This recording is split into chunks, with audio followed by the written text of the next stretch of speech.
Hello. അപ്പോൾ 3-4 ദിവസം അതികഠിനമായിട്ടുള്ള മടിക്ക് ശേഷം ഞാൻ ഇന്നിതാ വീണ്ടും വരയ്ക്കാനായിട്ട് എഴുന്നേറ്റ് വന്നേക്കാണ്. ഇന്ന് ഞാൻ ചെടികളോ പൂക്കളോ എന്തെങ്കിലുമൊക്കെ വരയ്ക്കാം എന്നുള്ളൊരു ഐഡിയയിലാണ് കേട്ടോ ആദ്യം എഴുന്നേറ്റത്. അതിന് വേണ്ടിയിട്ട് നമ്മുടെ മുറ്റത്തുള്ള കുറച്ച് ആൾക്കാരെയൊക്കെ ഫോട്ടോയൊക്കെ എടുത്ത് വെച്ചു. പക്ഷേ ഞാൻ ആ പ്ലാൻ ഡ്രോപ്പ് ചെയ്തു ഗൈസ്. വേറെ ഒന്നും കൊണ്ടല്ല, കഴിഞ്ഞ ദിവസം നമ്മൾ അർജുനെ വരച്ച ഫോട്ടോ അയച്ചു കൊടുത്തിട്ടുണ്ടായിരുന്നു. ആൻഡ് പുള്ളിക്കാരനത് കിട്ടിക്കഴിഞ്ഞപ്പോൾ ഒരുപാട് ഹാപ്പി ആയിട്ട് നമുക്ക് മെസ്സേജ് അയച്ചു ആൻഡ് എന്നെ ഫോളോ ബാക്ക് ചെയ്തു. ഞാനും ഒരുപാട് ഹാപ്പിയായി. അപ്പം ഞാൻ ഓർത്തു ഇന്ന് വേറെ ഏതെങ്കിലും ഒരു യൂട്യൂബറിനെ കൂടി വരയ്ക്കാമെന്ന്. പുള്ളി ഇത് കാണണമെന്ന് നിർബന്ധമൊന്നുമില്ല, എന്നാലും നമുക്കൊന്ന് വരയ്ക്കാമല്ലോ. അപ്പോൾ ഇന്ന് നമ്മൾ വരയ്ക്കാൻ പോകുന്നത് അഷ്കർ ടെക്കീനെയാണ്. ആദ്യം നമ്മൾ നമ്മുടെ മെക്കാനിക്കൽ പെൻസിൽ ഉപയോഗിച്ചിട്ട് യൂഷ്വലി ചെയ്യുന്ന പോലെ ഔട്ട്ലൈൻസ് ഒക്കെ റെഡിയാക്കി. ഞാൻ ഗ്രിഡ് ഇട്ടിട്ടാണ് കേട്ടോ ഔട്ട്ലൈൻ ചെയ്യുന്നത്.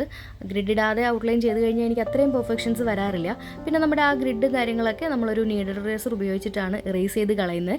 അത് കഴിഞ്ഞിട്ട് നമ്മുടെ ഷെയ്ഡിങ്ങും നമ്മൾ മെക്കാനിക്കൽ പെൻസിൽ ഉപയോഗിച്ചിട്ട് തന്നെയാണ് ചെയ്യുന്നത്. ഞാനിതൊരു A5 സൈസിലാണ് കേട്ടോ വരയ്ക്കുന്നത്. വേറൊന്നും കൊണ്ടല്ല, ഇതിൻ്റെ ബാക്ക്ഗ്രൗണ്ട് അത്യാവശ്യം നല്ല ഡാർക്കാണ്. അപ്പോൾ A4 വരച്ച് കഴിഞ്ഞാൽ നല്ല രീതിയിൽ ചാർക്കോളിനകത്ത് കിടന്ന് പണിയെടുക്കേണ്ടി വരും. ചാർക്കോൾ എനിക്ക് അത്രയ്ക്ക് അങ്ങോട്ട് ഇഷ്ടമല്ല. പിന്നെ അതാ ഈ ക്ലോത്ത് കണ്ടോ, ഇത് ശരിക്കും നമ്മുടെ സ്ക്രീൻ ഗാർഡ് വാങ്ങിക്കുമ്പോൾ കൂടെ കിട്ടുന്ന ക്ലോത്താണ്. ബ്ലെൻഡ് ചെയ്യാനായിട്ടുള്ള അടിപൊളി ഒരു സാധനമാണ് കേട്ടോ. ഇനി സ്ക്രീൻ ഗാർഡ് വാങ്ങിക്കുമ്പോൾ ഇത് കിട്ടിയാൽ കളയരുത്.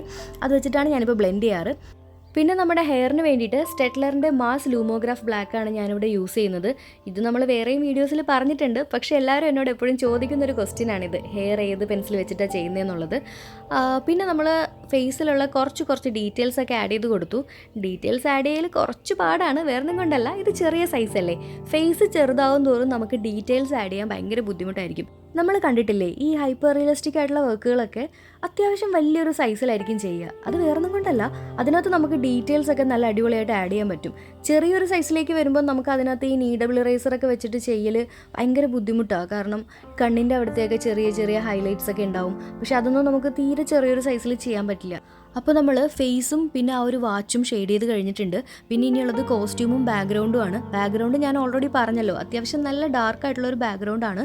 അപ്പോൾ അതിന് വേണ്ടിയിട്ട് നമുക്ക് ഈ എഡ്ജസ് ഒന്ന് ഒട്ടിച്ചു കൊടുക്കണം ടേപ്പ് വെച്ചിട്ട്. അല്ലാന്നുണ്ടെങ്കിൽ നമ്മൾ കരിയെടുത്ത് പൂശാൻ നേരത്തേക്കും അവിടെ ഇവിടെയൊക്കെയായി അലമ്പായി പോവും. അപ്പോൾ ഈ ടേപ്പിൻ്റെ കാര്യം ഞാൻ ഓൾറെഡി പറഞ്ഞിട്ടുണ്ട്. എവിടെയെങ്കിലും ആദ്യം കൊണ്ട് ഒട്ടിച്ച് വെച്ചതിന് ശേഷം മാത്രം ഇതിലേക്ക് കൊണ്ടുവന്ന് ഒട്ടിക്കുക. അല്ലാന്നുണ്ടെങ്കിൽ നിങ്ങളുടെ പേപ്പർ കീറിപ്പോവും കേട്ടോ. അപ്പോൾ ഞാനിതെൻ്റെ മേത്താണ് ഒട്ടിച്ച് വെക്കുന്നത്. കയ്യിലിങ്ങനെ ചുറ്റി വയ്ക്കും. അത് കഴിഞ്ഞിട്ട് അപ്പോൾ അതിൻ്റെ പശ നന്നായിട്ട് കുറഞ്ഞ് കഴിഞ്ഞിട്ടാണ് ഇങ്ങനെ ഒട്ടിക്കുന്നത്. ടേപ്പ് ഒട്ടിച്ച് കഴിഞ്ഞിട്ട് ഞാൻ നമ്മുടെ സ്ക്രീൻ ഗാർഡിൻ്റെ ഒപ്പം കിട്ടിയ ക്ലോത്തില്ലേ, ആ ക്ലോത്ത് ഉപയോഗിച്ചിട്ടാണ് ഇതിൻ്റെ ബാക്ക്ഗ്രൗണ്ട് ബ്ലെൻഡ് ചെയ്തെടുക്കുന്നത്. ഗ്രാഫൈറ്റ് പൗഡറാണ് കേട്ടോ ബാക്ക്ഗ്രൗണ്ടിന് വേണ്ടിയിട്ട് എടുത്തേക്കുന്നത്. ഗ്രാഫൈറ്റ് പൗഡർ യൂസ് ചെയ്യാം, അതല്ലെങ്കിൽ നിങ്ങൾക്ക് ചാർക്കോൾ വേണമെങ്കിൽ യൂസ് ചെയ്യാം. ഞാൻ ചാർക്കോൾ യൂസ് ചെയ്യാത്തെന്ന് പറഞ്ഞാൽ ഇതിനകത്ത് കുറച്ച് ഹൈലൈറ്റ്സ് ഉണ്ട്. അതായത് കുറച്ച് ഈ ലൈറ്റ്സിൻ്റെ കുറച്ച് ബബിൾ പോലെ നമ്മൾ ബാക്ക്ഗ്രൗണ്ടിൽ കാണില്ലേ, ആ ഒരു സംഭവം ഈ ഫോട്ടോൻ്റെ അകത്തുണ്ട്. അത് കൊടുക്കാനായിട്ട് നമുക്ക് ചാർക്കോൾ ഇട്ട് കഴിഞ്ഞിട്ടുണ്ടെങ്കിൽ നല്ല ബുദ്ധിമുട്ടായിരിക്കും. ഗ്രാഫൈറ്റ് ആണെങ്കിൽ നമുക്ക് നമ്മുടെ നീഡബിൾ ഇറേസർ വെച്ചിട്ട് ഇങ്ങനെ സർക്കിളാക്കി കൊടുത്ത് ആ ഒരു ലൈറ്റ് ആഡ് ചെയ്തെടുക്കാൻ പറ്റും. അപ്പോൾ ഞാനിവിടെ ബാക്ക്ഗ്രൗണ്ടിൻ്റെ പണി ഏകദേശം അവസാനിപ്പിച്ചിട്ടുണ്ട്. അപ്പോൾ നമ്മൾ ഓൾമോസ്റ്റ് കഴിയാറായിട്ടുണ്ട്. ഇനി കോസ്റ്റ്യൂമും കൂടിയേ ബാക്കിയുള്ളൂ. അത് ഞാൻ നമ്മുടെ ഗ്രാഫൈറ്റ് പൗഡർ യൂസ് ചെയ്തിട്ട് തന്നെയാണ് ചെയ്യുന്നത്. കാരണം എനിക്ക് പെൻസിലിൽ ചെയ്യാനായിട്ടുള്ള പേഷ്യൻസ് ഇല്ല. ബ്രഷ് ആകുമ്പോൾ നമുക്ക് ഈസി ആയിട്ട് അത് ചെയ്ത് തീർക്കാൻ പറ്റും. പക്ഷേ അത് നല്ല പ്രാക്ടീസ് വേണം കേട്ടോ, ബ്രഷ് വെച്ചിട്ട് ഗ്രാഫൈറ്റ് പൗഡർ യൂസ് ചെയ്യാനായിട്ട്. ഓൾമോസ്റ്റ് നമ്മുടെ വർക്ക് ഇവിടെ കഴിയാറായിട്ടുണ്ട്. ഇനി ഏറ്റവും വലിയ ടാസ്ക് നമ്മുടെ ആ ഒരു സംഭവം പൊളിച്ചെടുക്കുക എന്നുള്ളതാണ്. പേപ്പർ എങ്ങാനും കീറിയാൽ തീർന്ന്. ഇത്രയും നേരം എടുത്ത എഫേർട്ട് എല്ലാം വെറുതെ ആവും. അതുകൊണ്ട് ഞാൻ വളരെയധികം ശ്രദ്ധിച്ചിട്ടാണ് ഈ സംഭവം പൊളിച്ചെടുക്കുന്നത്. പക്ഷേ എന്നാലും ചെറുതായിട്ട് അവിടെ ഇവിടെ നിന്നൊക്കെ പേപ്പർ പൊങ്ങിപ്പോരുന്നുണ്ട്. എത്ര ടൈം ഞാൻ ഇതിൻ്റെ ഗമ്മ് കളഞ്ഞതാണെന്നറിയോ. പക്ഷേ എന്നാലും ഈ സംഭവം ഇത്തിരി പണിയാണ് ഗൈസ്.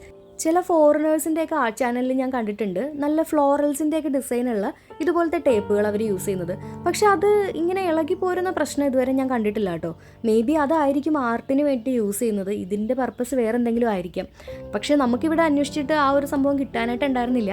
നിങ്ങൾക്ക് ആർക്കെങ്കിലും അത് അറിയാമെന്നുണ്ടെങ്കിൽ, നിങ്ങൾ ആരെങ്കിലും അത് വാങ്ങിയിട്ടുണ്ടെങ്കിൽ എനിക്കൊന്ന് മെസ്സേജ് അയക്കുകയോ അല്ലെങ്കിൽ ഇതിൻ്റെ കമൻറ്റിൽ പറയുമോ, എന്തെങ്കിലും ചെയ്യണേ. അപ്പോൾ നമ്മുടെ ഡ്രോയിങ് എന്തായാലും ഇവിടെ കഴിഞ്ഞിട്ടുണ്ട്. ഇത് പുള്ളിക്കാരന് നമുക്ക് എന്തായാലും അയച്ചു കൊടുക്കാൻ പറ്റുകയാണെങ്കിൽ കൊടുക്കണം. കാരണം ബാക്ക്ഗ്രൗണ്ടൊക്കെ സെറ്റ് ചെയ്ത് കഴിഞ്ഞപ്പം അടിപൊളിയായിട്ടുണ്ട് എന്നാണ് എൻ്റെ ഒരു വിശ്വാസം, അല്ലേ? നിങ്ങൾക്ക് എന്താ തോന്നണേ? എന്ത് തോന്നിയാലും അത് കമൻറ്റ് ബോക്സിൽ പറയുക. പുതിയൊരു വീഡിയോ ആയിട്ട് വീണ്ടും വരാം. അതുവരെ എല്ലാവർക്കും ബൈ.